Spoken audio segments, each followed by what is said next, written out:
Hi, this is Scott Schrader, and I'd like to talk about the Hebrew color yellow today. We're doing a color series based on the meanings of the Hebrew words. And so the reason I started this series was because I believe there's some misunderstanding about the colors. We have a lot of people saying certain colors mean different things, and that may be true as well prophetically.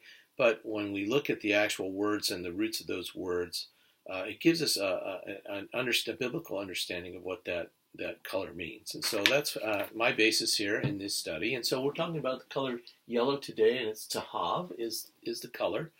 Tahav is a word also means to gleam or to shine or to be fine. So it's talking about the beauty and the worth of something as well. Gold kind of is connected with this color. And so there's worth here. It's the shining of God's presence. And the Aaronic blessing, at the end of Numbers chapter 6, we're asking God's face to shine upon us.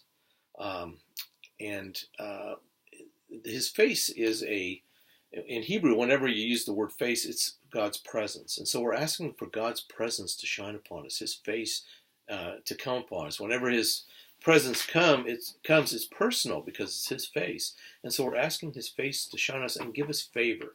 And we see this again repeated in Psalm 31, 80, and 119. We have the psalmist there asking him for God to shine his face on them and give them favor and to help them in their situations. Moses, in Exodus chapter 33, 18 through 20, saw the afterglow of God. He didn't actually see God's face. He saw his afterglow. God held his hand, held him in his hand over him, and let him see the afterglow, his outshining.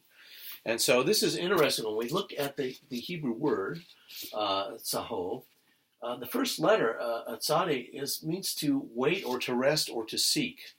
And so then we have the second letter, which is the hey, which means to behold, and the third letter, the beit, which is house or a plan.